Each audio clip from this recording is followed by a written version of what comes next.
Hello, ladies and gentlemen, boys and girls, college football fans across the nation and around the world. Once again, it's the Tim May Podcast. I'm Tim May. That makes sense, right? We're going to get right into this podcast. Ohio State coming off a 56-27 victory over the team up north, a.k.a. Michigan. That's the 8th straight win for Ohio State in the series. What is that, 17 out of the last 19?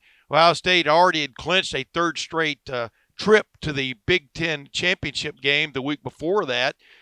On Saturday in Indianapolis, it will play Wisconsin for a 3rd straight Big Ten championship, which is in the playoff era of the Big Ten. That will be unprecedented.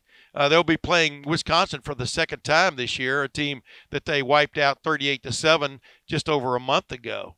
You know, and all those things I just pointed out, all were sort of streaks in their own way. And a guy who knows streaks and at one point in his college football career was the greatest running back on the planet, who had 31 straight 100-yard games, 38, I think, overall, as a college football running back for The Ohio State University. He played 4 straight years. He never lost to Michigan. And he's the only player to ever start. Well, he's one of 2 players to ever start the Rose Bowl 4 straight years. Ladies and gentlemen, the incomparable, the 2-time Heisman Trophy winner. By the way, he's the only guy to win the Heisman Trophy 2 straight times. The only guy ever to have a streak in that competition. Archie Griffin. Archie, welcome to the Tim May Podcast. Well, Tim, thank you so much for inviting me on. I'm looking forward to it. And, man, I wish my mother and father were still living. I'm sure they're the only ones who believe all those nice things you just said about me, my man. Yeah, I tell you what, Archie. I mean, as you well know, man, you and I also both have a streak going. We're both 60. We both completed 65 years on Earth, which is pretty good. But, yeah, that's exactly right, and I hope we get a lot more. Hey, real quick, I wanted to ask you. You just brought up something I've always wanted to ask you. Do you ever get tired of getting introduced with all those plaudits, man? Is it the pats on the back, et cetera? Does it ever get old for you? Well, I'll tell you what, the older you get, the more appreciative you get of those types of introductions, and you're just thankful for the facts that, you had the opportunity to play with such great people and people who made you look good enough to have those things said about you. Yeah. And I really feel fortunate from that standpoint because I played with some great guys at Ohio State. You know that, Tim. I know. And outstanding talent, and together we made good things happen. Hey, 44-year streak going to now of being the only 2-time Heisman winner. That still resonates with you, right? I mean, a lot, like you said, a lot of teamwork involved there. Maybe a little bit of a, luck involved, being able to stay healthy as long as you did as a college football player. But that is remarkable. It's gone 44 years, especially with freshmen and sophomores winning this thing as this thing's gone along, right? Yeah, it truly is. Because Tim, I think I've said to you many times. I thought by now somebody would have won it twice. I certainly thought when Tebow won it at a very young age, yeah. I thought that he would win it twice. Certainly, Lamar Jackson had a shot at it, and he had a great college career, had great numbers even his senior year, but he didn't get it twice. But I will say that he's setting the world on fire at that next level right now. But yeah, there are a lot of people who I thought would win it twice, and who I thought had really good seasons in their senior year. But somebody always seems to pop up. Yeah.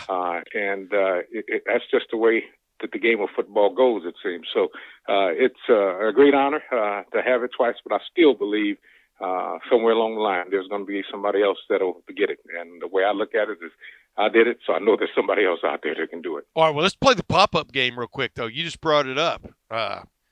Does Ohio State really have 3 legitimate Heisman Trophy candidates at this point? When you look at what Justin Fields did in the game the other day, when you look at J.K. Dobbins with now, I think, the 6th greatest rushing season in Ohio State history, and it's still going. He's trailing a guy named Archie Griffin by about 39 or 49 yards at this point for the fifth best. And then you got Chase Young, who's been a force on the edge. He had no tackles the other day in the game, but you can't say he wasn't a force in the game. But well, where do you stand on that, Arch? Who would be your candidate at this point? Tim, as you know, you cannot give away who your candidate's going to be. Yeah, But I know. I will say that the Buckeyes have three legitimate candidates for the Heisman Trophy. I mean, all three of those guys you named, Justin Fields, J.K. Dobbins, and Chase Young, I mean, they've been awesome all year long. I mean, you talked about Chase not having any tackles, but the pressures that he put on the quarterback meant a great deal.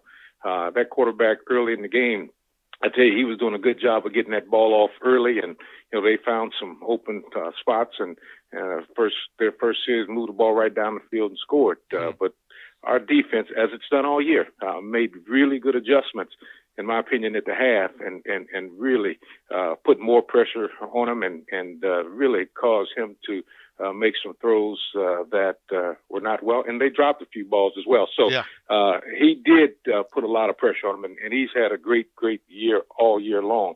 But then,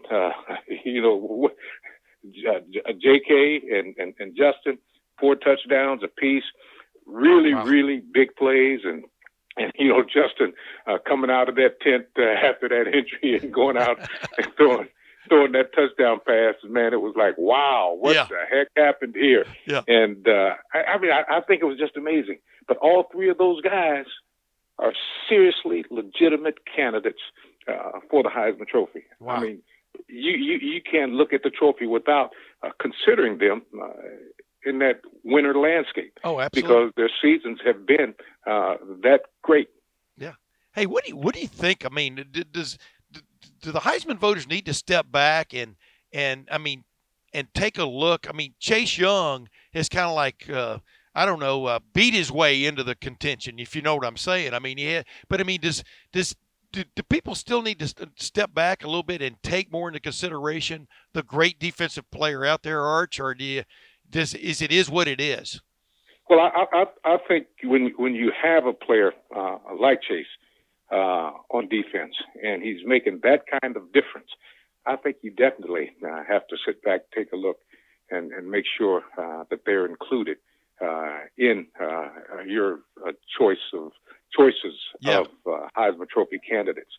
I mean, he can't be ignored. I mean, he makes that kind of difference in a football game. So yeah, I really do. I think that guys like Chase on defense would make a tremendous difference in even the trophy, as far as somebody else winning it other than an offensive player. Yeah. Woodson was the only defensive player that I remember that won it, but he played some offense, he played special teams, he did it all. Mm-hmm. And somebody being on defense, winning it, strictly defensive player, I think that would actually be good for the trophy, actually. Yeah, I agree. Now, you never lost to Michigan in 4 straight games. There was a tie in there, but that was a tie. That was before the tiebreaker system came along, etc. But Arch, that's right. Arch, 8 straight wins, the longest streak ever by Ohio State in the game. 17 out of 19. What has happened in this series? Well, I've always said those things go in streaks, and this has been a long one. My goodness. But that game, Tim, has always been very physical.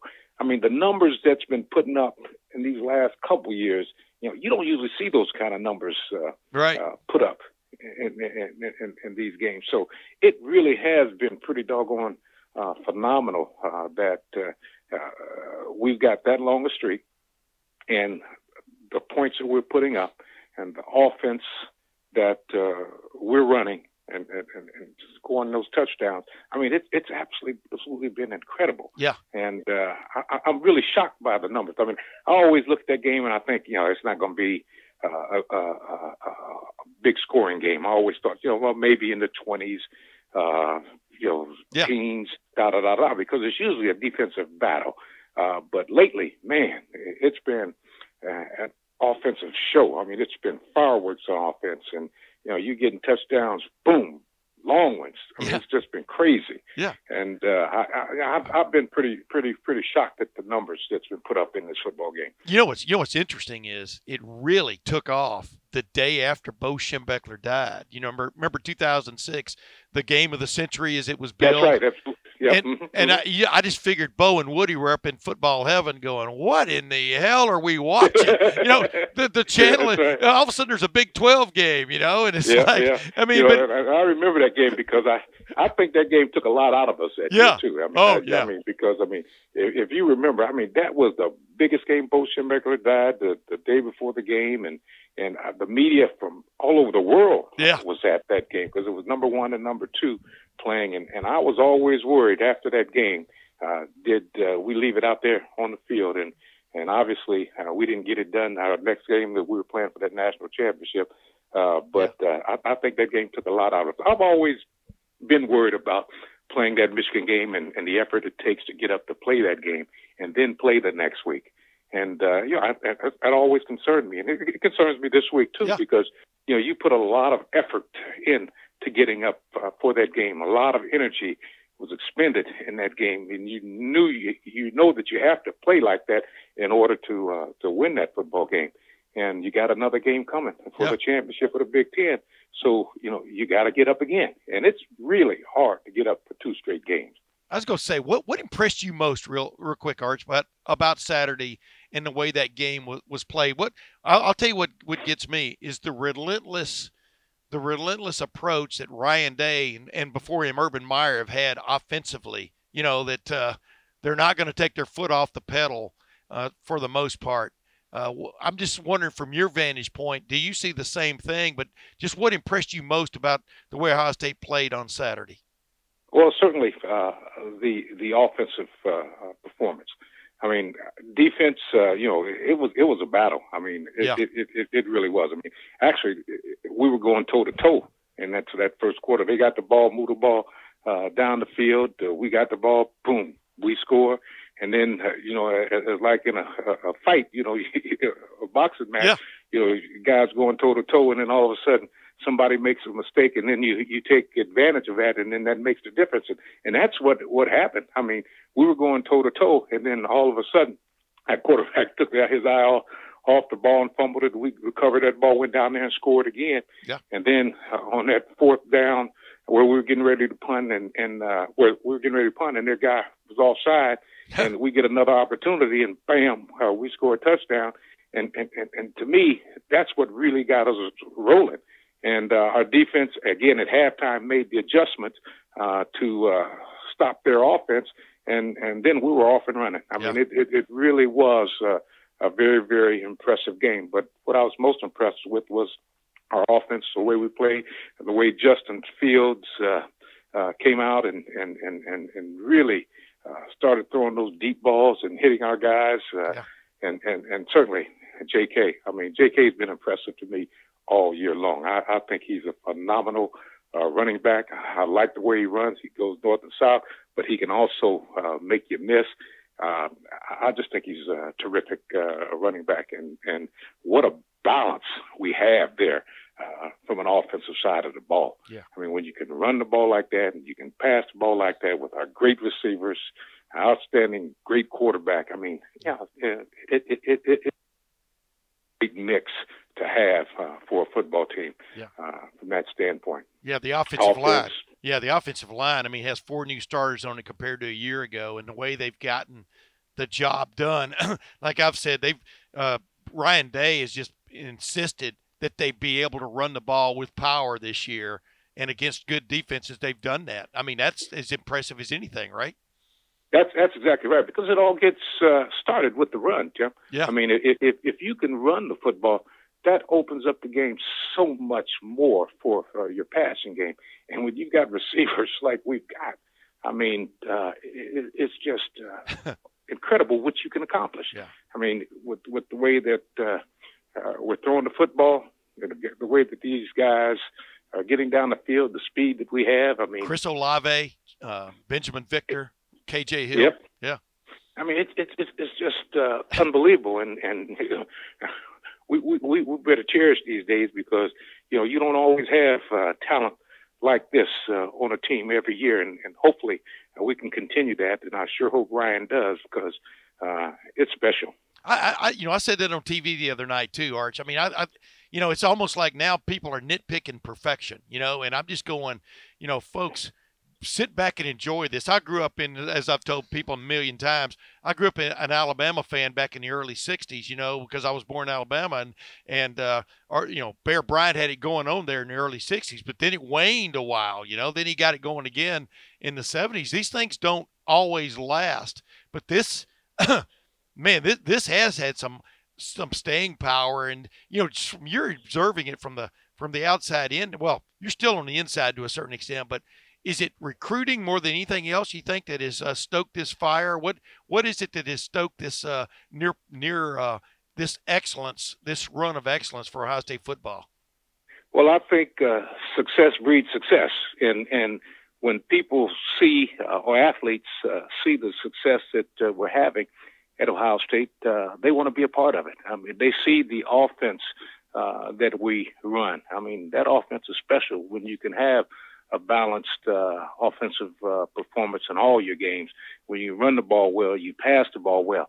They want to be a part of that, because they know that that can help you to be on a championship team. Yeah. And I think that success attracts great athletes that'll continue to make for success. And I'm certainly hoping that that's the way that it goes, because I think Ryan's done a fabulous job. I think the kids love him, and they'll play their hearts out for him.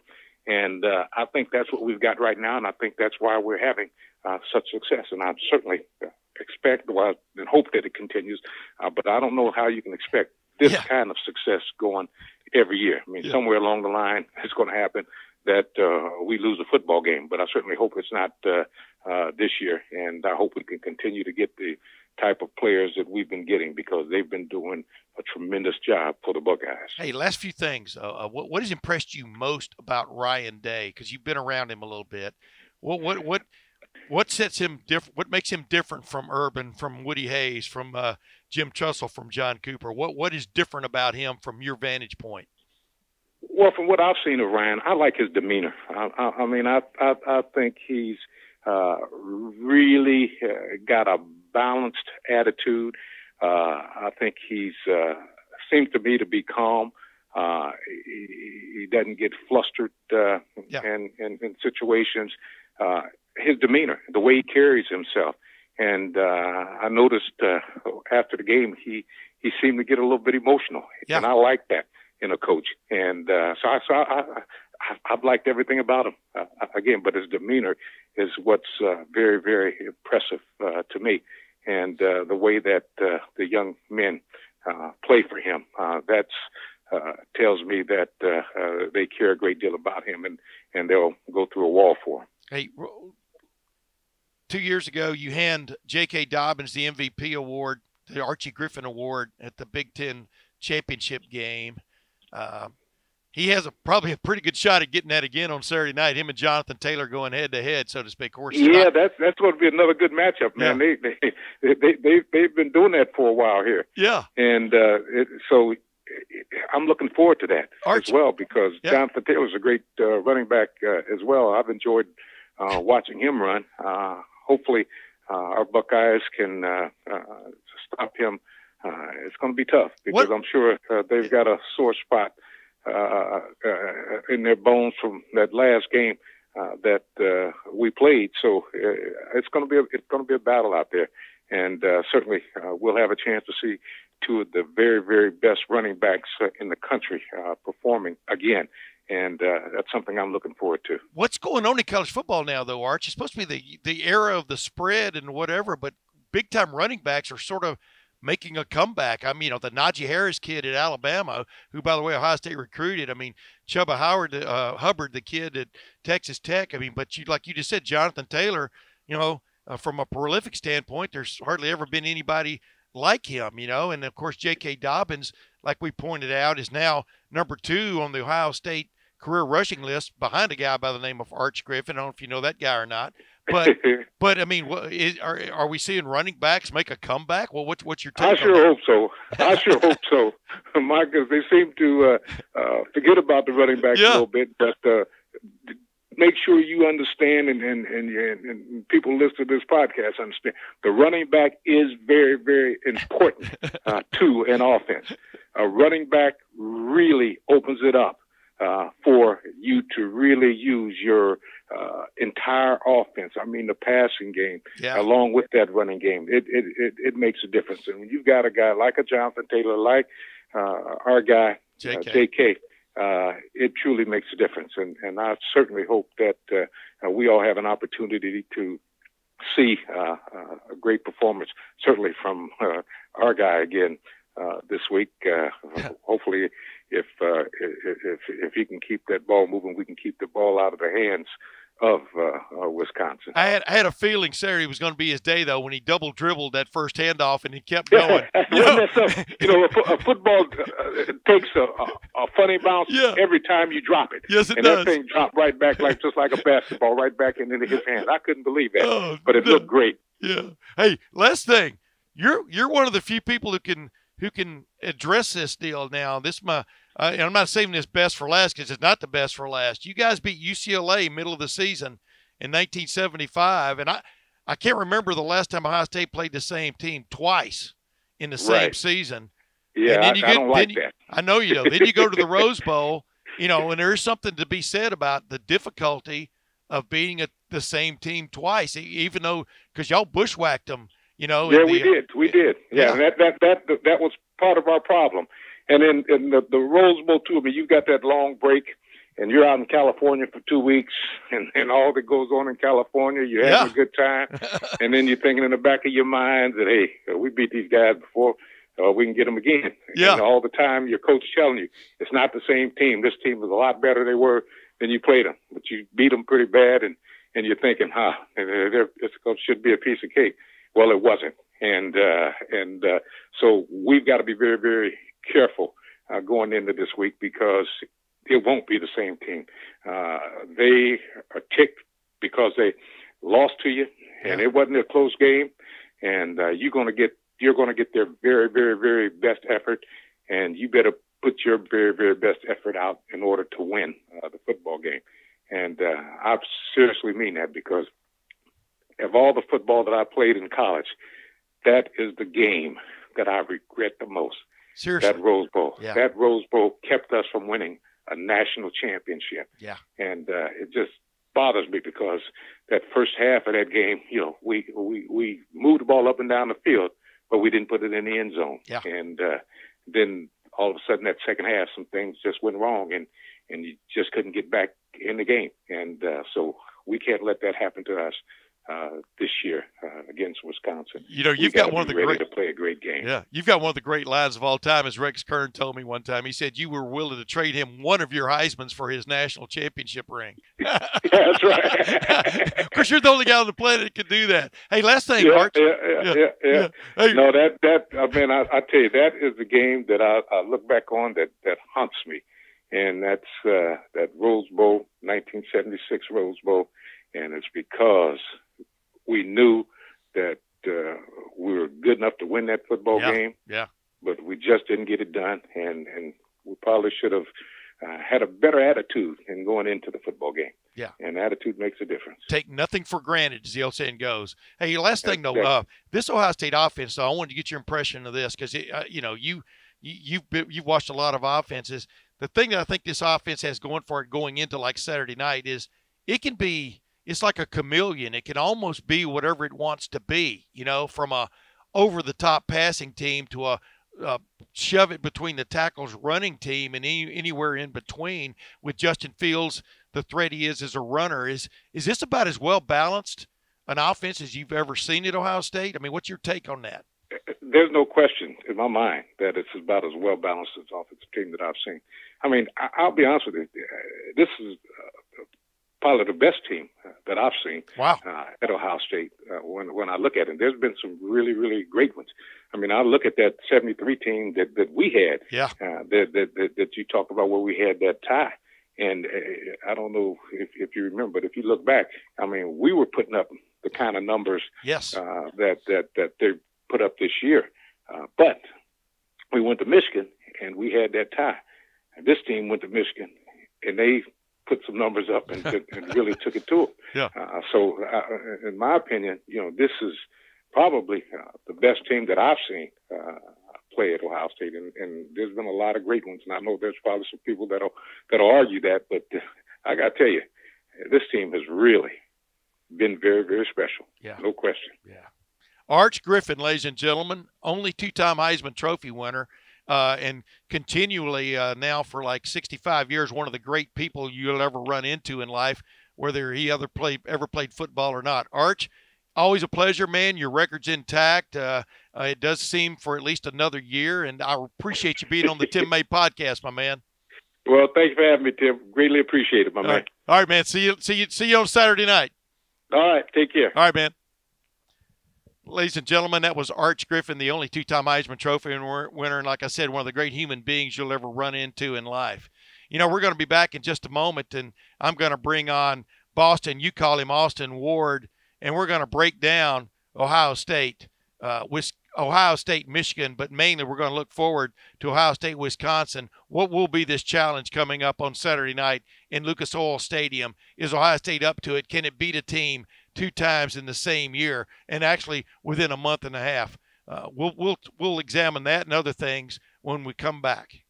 Hey college football fans, it's Zach Bourne here. You need to check out BetDSI.com. BetDSI is a great way to use your sports knowledge to make some extra cash. That's right. BetDSI is the top-rated online sportsbook. They've been paying winners for over 20 years. The reason they've been around that long is because they have got the fastest payouts in the industry. Plus, the user interface and mobile site is the best in the business. Play, win, and get paid. It's that simple. It doesn't matter if it's college football, the NFL, NBA, NHL, UFC, esports, reality TV, virtually anything. You can bet it. You can bet on it at BetDSI.com and get paid right now. There's no better way to add some excitement to games that you already are watching.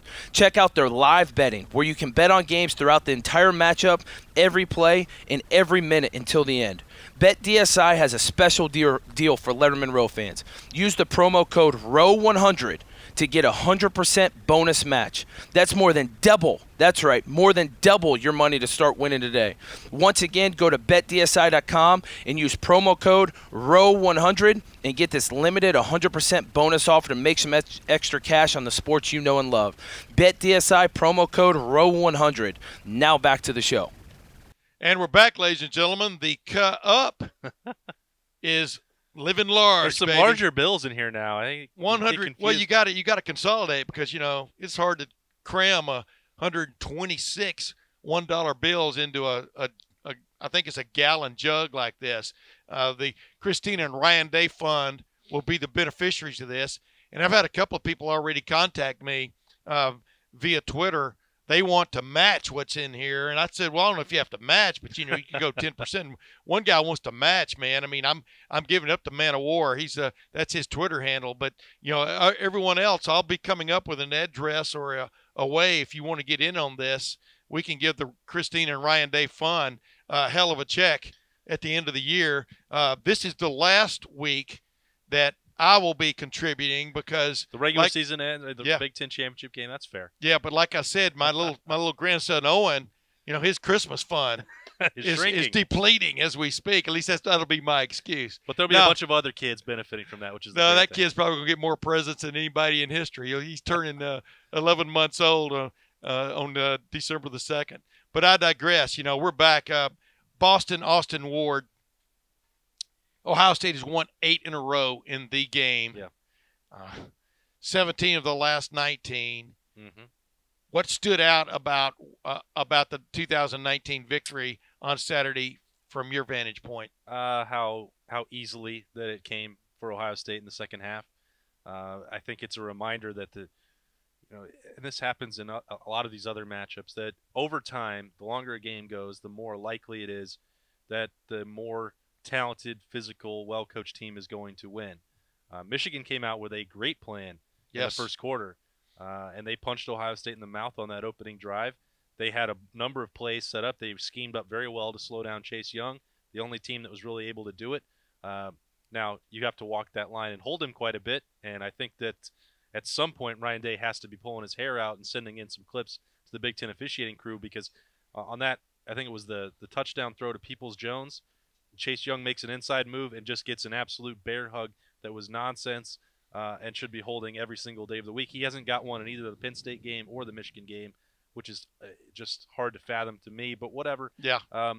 That's part of the game, and Chase Young is going to get extra attention no matter what, and you have to, if you're Wisconsin this week or Michigan, you put the onus on the officials to make the call. They did that, but over time you just see Michigan making big-time mistakes with penalties.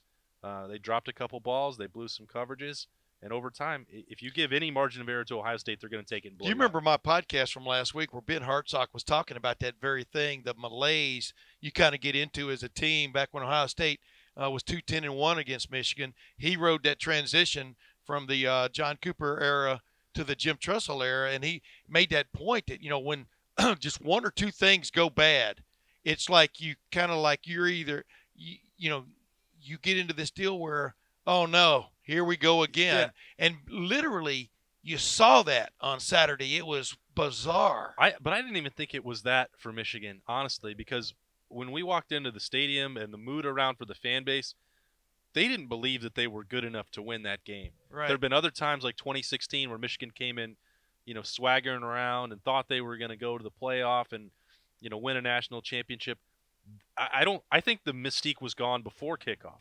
And it was almost like a surprise to them that they had early success and that maybe they could actually do it this time. And then the rug was pulled out. But then they missed the extra point. They missed the extra point right away. And then they jumped offside on Ohio State punt after getting a stop, and they immediately were forced to pay for that too. This one was different for me because at no point, even after the opening drive, did I think, okay, Michigan looks like a team that believes it can win. And the other sideline, Ohio State was like, okay, cool. Michigan scored. Well, we're going right down the field, and J.K. Dobbins. Now, maybe if he doesn't dribble it and catch it to himself. As Archie Griffin was talking 14, about. But even 2 years ago, I saw Michigan jump out to a lead, and Ohio State never blinked. Of course, yeah. To me, it wasn't like that 2-10-1 run. I just didn't think Michigan thought it could win at any point. Yeah. I mean, yeah. They you got to – but here's the thing. Second half, man, the defense especially ramped up the pressure. They blitzed more. I'm talking about Ohio State. Shea Patterson looked like a totally different quarterback with a little bit of pressure. He definitely, I don't know if the word is nervous, but he definitely got trigger happy. He wasn't helped by a couple of receivers dropping passes. I just thought the adjustment, that was the main adjustment I saw from a defensive standpoint, was how they ramped up the pressure, because they tried to go with four-man rush most of that first half. It was not effective. No. I mean, there were times when he had all day to throw the ball.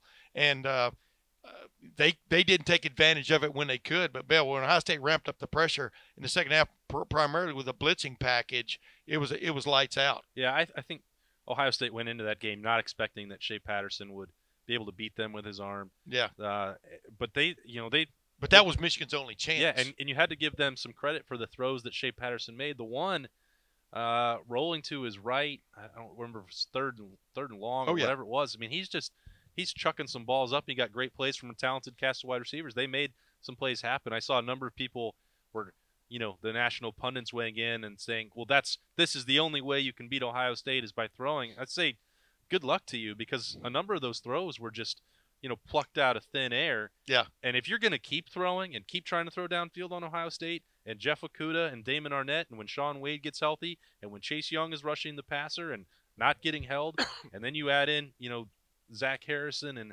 Devon Hamilton and all these other guys when they're rolling, I just don't – it wasn't like Michigan gave a blueprint to anybody else, because to try and duplicate some of the plays they made is going to be almost impossible. But that's your only chance. That's your only chance to beat Ohio State, in my opinion. You've heard me say that a million times. You got to be willing to throw it. That's why LSU beat Alabama. That's why LSU's got a hell of a shot, because they are not shy about throwing the football, and they've got the wherewithal and the talent to get it done. Sure. Hey, let's just jump ahead here real quick. Let's keep our answers to 30 seconds. You can ask me a question too if you feel like it. Who is, as I asked Archie Griffin, and he took the political route because he votes in the Heisman. He can't really name a favorite, but you can name a favorite. I can name a favorite. I'll vote in the Heisman too, but bottom line is, who's your number one Ohio State candidate coming out of Saturday? 12 games of the regular season are done. Who's your number one Heisman candidate from Ohio State? You've got 20 seconds. I wish you weren't timing me because I would make. We all got to say one name. Yeah, but I could make a case depending on the week for any of the three. And the way that J.K. played on Saturday really made me think that he hasn't been getting a fair shake because his numbers and carries are so far down for the rest of the season. Boy, you're looking at that watch already. Yeah, you only had one name. I would be a hypocrite if I didn't say Chase Young. I know you would. Because I've been saying it all year that he deserves credit for the impact, and he made it even without the sacks on Saturday. I would vote for Chase Young.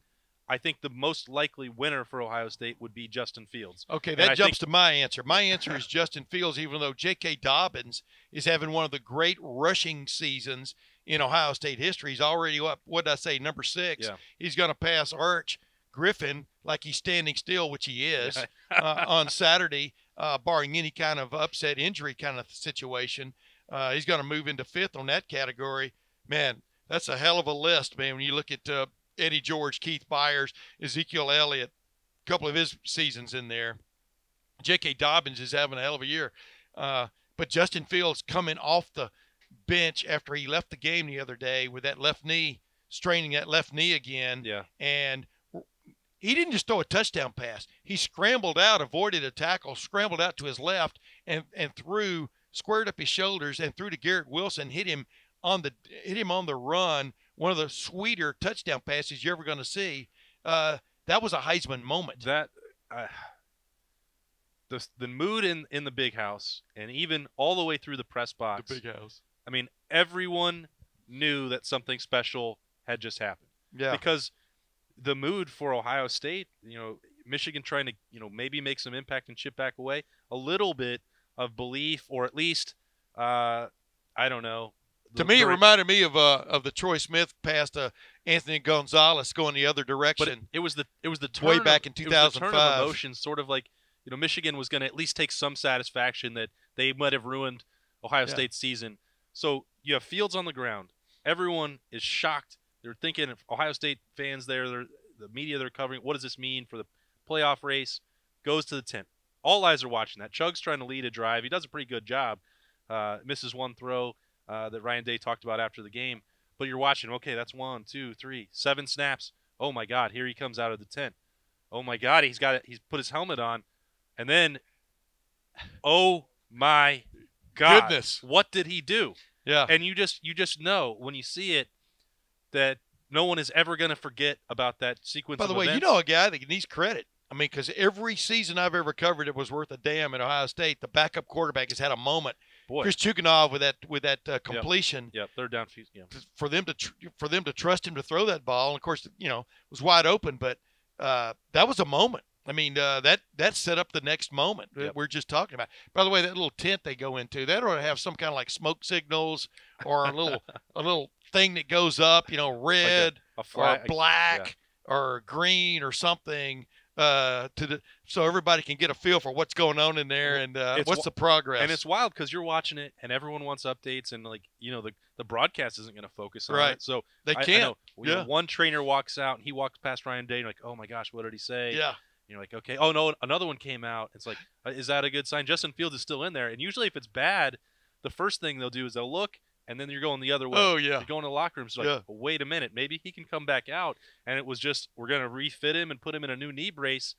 And I was like, okay, this guy's really going to do it. He's really going to play. And then the first snap after that, after all the highs and lows, that's crazy. It takes your breath away. Reminds me of and that's why I say that now he's probably got the better chance. If Ohio State's going to have a winner, which I don't think they will because of the season Joe Burrow's had, but the guy who will finish highest in the race, I think, will now be Justin Fields because that is the memory that will be in every voter's mind. It reminds me of Chevy Chase in the National Lampoon Vacation when he's about to jump into the pool, naked. Yeah. And he's going, "This is crazy. This is crazy."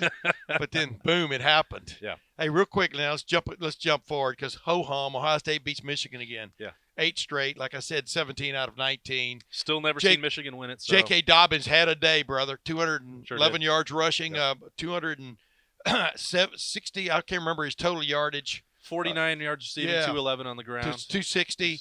I think it might be the best total yardage game ever by an Ohio State player other than a quarterback. 4 touchdowns. He had his Tim Biakabatuka game. 4 touchdowns ties Bob Ferguson and Jim Otis for the most touchdowns scored by an Ohio State running back in the game. Now he's heading into the Big Ten championship game. Ohio State's heading into the Big Ten championship game against Wisconsin and Jonathan Taylor, team they bushwhacked 38-7 way back when. Give me your 20-second take on what we're expecting on Saturday night in Lucas Oil Stadium. I would expect Ohio State to beat Wisconsin even worse. If you take the weather out of this, if you put them on that fast track, and we've seen what Ohio State's done the last several years. Greatest game on turf. Wisconsin is a good team. Ohio State is a historically great team, and they're going to have a chance to prove it. Everyone wants to talk about the rematch factor. You're telling me Ohio State's not motivated to beat Wisconsin again and to clinch a number 1 seed? But as Archie Griffin pointed out, they bushwhacked UCLA, and then in the Rose Bowl with the national championship on the line, they got bushwhacked. Here's what's interesting. College about football that. is a wacky team. You're absolutely right. But wacky game. Here's what I think is interesting about that. If people want to talk about the rematch, Ryan Day comes from the NFL. Jeff Hafley comes from the NFL. Greg Madison spent time in the NFL. These guys know, they had to play division opponents twice. It's not like it's a secret. They'll know how to adjust. They'll know how to scout. So if you're going to talk about the revenge factor, we'll talk about the fact that these guys, the people in charge at Ohio State, have had to do that, and they know how to manage it. Yeah. I know it's not exactly the same, but they've been through this process of playing a team twice and knowing how to scout it and how to adjust to it, what to take from game 1 and how to put it into game 2. What's the biggest improvement? We've watched Wisconsin get his act together, and in a game it had to win on the road in the snow, took care of business on one of the hottest teams in college football this year, Minnesota, one of the more surprising teams, kind of beat them down finally in the final analysis. What has changed about this the Ohio State team from October until now that you think that Wisconsin will have to deal with? I think that Ohio State is a much, much better passing team than they were in late October. They were starting to show signs there with Justin Fields and adding to the attack. Agreed. And he was getting more comfortable. And then it kind of all went in that game because of the weather. And you had some bad drops, and his numbers could have looked much better than they were. He even had KJ Hill, the most reliable guy on the field. I think he dropped 2 balls in that game. Wisconsin didn't have to stop the full Ohio State offense with that touted defense. Yeah. They're going to see the full deal. And those receivers, Garrett Wilson, talked to Evan Spencer about that for a Buckeye Q this week. Yeah. He's coming on. Chris Olave is a different guy from even a month ago and even last time in the game. Yes. These guys. KJ Hill. Austin Mack is healthy. He didn't even play in that game. And he got to flex in the end zone against Michigan. Yeah. It's the passing attack for Ohio State that I think is going to be the biggest difference.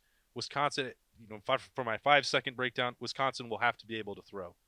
And I don't think that they can do it. It's funny because Jack Cohn threw for 240 or 50 the other day in the snow. Yeah. In the inclement weather, but that was supposed to be the difference maker for this Wisconsin team this season was Jack Cohn, maybe them having a little bit better passing attack, and Quintez Cephas, he had a hell of a day the other day, but you're right. I mean, that disappeared in Ohio Stadium, and the interesting thing is Chase Young coming off a no tackle game. You want somebody who wants revenge. Yeah, you ever want to see somebody be very effective and have no tackles? That was Chase Young, especially in the second half on Saturday at Michigan. But, this is his last chance to put up a Heisman moment. Yep. Not that he's driven necessarily by that, but, like I asked Paul Christ about Chase Young and his performance the other day, earlier this week. And, he was a wrecker. He was an offense wrecker in that game the first time around. Yeah, and you talk about the no tackle part of it. I think that's why I wanted to have Zach Bourne look at what Michigan did to him and how Chase Young still impacted that game. Yeah, the holding calls and all this other stuff. I mean, that's why it's so hard for him to win the Heisman is that defensive ends are going to have that game where they get triple teamed for an entire half or a whole quarter at a time and they're not able to make a play. But if you watch that game and if you watch Shea Patterson's internal clock speed up in the second half, when he goes 4 of 23 to finish the game, you know that's because Chase Young is out there. But not just Chase Young. They really stepped up the blitz package in You're the right. second half. I You're mean, right. Baron Browning played a heck of a lot more. Malik Harrison was coming in, off the edge. They brought Justin Hilliard in to make some stuff happen. Yep. I mean, the way they rolled the dice, not really rolled the dice, the way they rolled the combos to me was as interesting as anything I saw on Saturday. I wonder if they needed a little bit of time to get comfortable without Shaun Wade, and that's maybe why they didn't blitz as much early on. I think you might be right. And that's the way it goes. Because they had some mix-ups when they were flip-flopping. They really did. And Damon Arnett had one, and Jordan Fuller, a miscommunication there on the touchdown.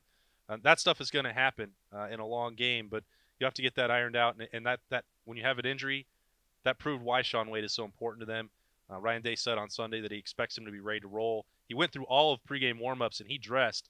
I think everybody in the stadium thought he was going to play, so that tells you how close that he was. Yeah. That tells you why he's probably going to be out there on Saturday night. Okay, real quickie. We've covered all the bases here. Forget about a score for Saturday night. I think Ohio State holds sway against Bucky Badger. This isn't 1975 all over again. This is 2000. Everybody keeps finding these historical comparisons. Well, that's why. 1969 Michigan. That's why college football is great, because you have all this tradition to look back on. But as you and I keep reminding people, this is a new year, man. It is definitely a new era in Ohio State football. And the way this defense is turned around this year compared to a year ago is a great turnaround of a unit in the nation. I've been saying that for like 7 weeks now. Is Ohio State, if in fact it takes care of business on Saturday night, is it the number 1 seed? Everybody's all worried about that now. Is it the number 1 seed in the college football playoff? It has to be. As we're sitting here a week from now. It has to be. If you look at the last 3 weeks and that closing argument, and the rankings that I favor that seem to be the most consistent are the Sagarin rankings, and you look at the last 3 weeks, it was going to be 8, 9, and 10 if Wisconsin won, which they did. You just can't match that. And Ohio State's record against the top 25 in those rankings compared to Georgia, compared to LSU, is just better. They have more of it, and everyone wants to lean on the SEC. Fine. Well, look at the rankings right now, though. You got Georgia sitting there. I mean, the College Football Playoff Committee definitely likes the Southeastern Conference. Yeah. And if you beat a team in the top 4 from the Southeastern Conference and you're LSU, well, we'll see what they have, on Tuesday night with their rankings and what it actually means for Ohio State. But I think that closing argument. Well, we know Alabama's not going to be in. I know, but where Wisconsin is, that might determine it. Yeah. We'll see. But if you look at those 3 games, and especially what they did on the road against a team that the committee had ranked number 13, the way that they did it, the completeness of that team, I think the committee what they really did was send a signal last week that LSU's defense is a concern for them. And I think that if Georgia beats LSU, they were maybe planting a seed that they would not take 2 SEC teams because LSU's defense is so suspect. That maybe I'm reading way too much into it, but I think that LSU has to win that game to get in. It has to. I mean, well, to stay in, I think they have to. Really? Yeah. You don't think LSU stays in the top 4 if he gets beat by Georgia? If Georgia scores 40 points on this defense that the committee already knows is suspect at LSU, they knocked them down without losing a game last week. I don't see how you can make another case for that if they continue to have that problem. Yeah. If Oklahoma wins and if in other words, Utah you think wins, Utah moves into it? Absolutely. Yeah. Wow, interesting. I think that's going to be a great conundrum for them. I think Utah deserves to be in it for a lot of reasons. One of which is, you've tried this 2-team SEC thing. Give somebody else a break. I mean, you can't leave the Big Ten and the Pac-12 out. What, 3 years in a row? They would have to 4 years in a row. They would have to go to 8 immediately if they're just going to give the SEC a pass every single year, and that the regular season doesn't matter, which they were trying to do to Alabama, leaving them at 5. Yeah, they were. Then just get rid of the system because guess what? The SEC top to bottom is not unstoppable. The Big Ten has had more teams ranked in the top 25 than the SEC all year.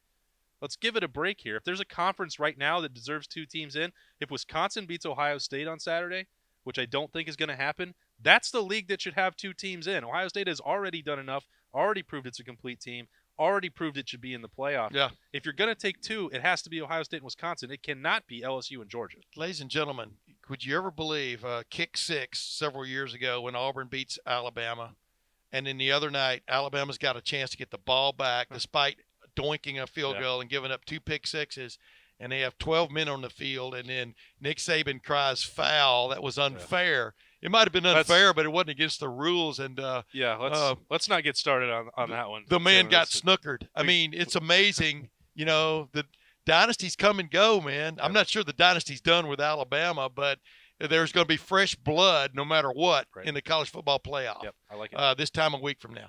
Ladies and gentlemen, that's my podcast for this week. I really appreciate two-time Heisman Trophy winner Archie Griffin coming on with me. And, of course, what could be better than sitting around shooting the bull? I'm a two-time Heisman Trophy voter. About college football than with my friend Boston. You call him Austin Ward. We'll be back next week. Ohio State have won 3 straight Big Ten championships. And by the way, this is the era of the playoff, meaning of the championship games. These mean more to me than what went on in the Bear Bryant, Woody Hayes, Bo Schembechler, all those realms. Now you actually have to win these things on the field. There's no such thing as a tie anymore, etc. And this may be the greatest era in college football history, in my opinion. I've been watching it for like 60 years now. But I'm really looking forward to watching that Big Ten championship game on Saturday night in Lucas Oil Stadium. Will Ohio State hold sway for a 3rd straight year? These are heady times if you're an Ohio State fan. We'll be back to talk about that and more on the Tim May Podcast. We'll see you then.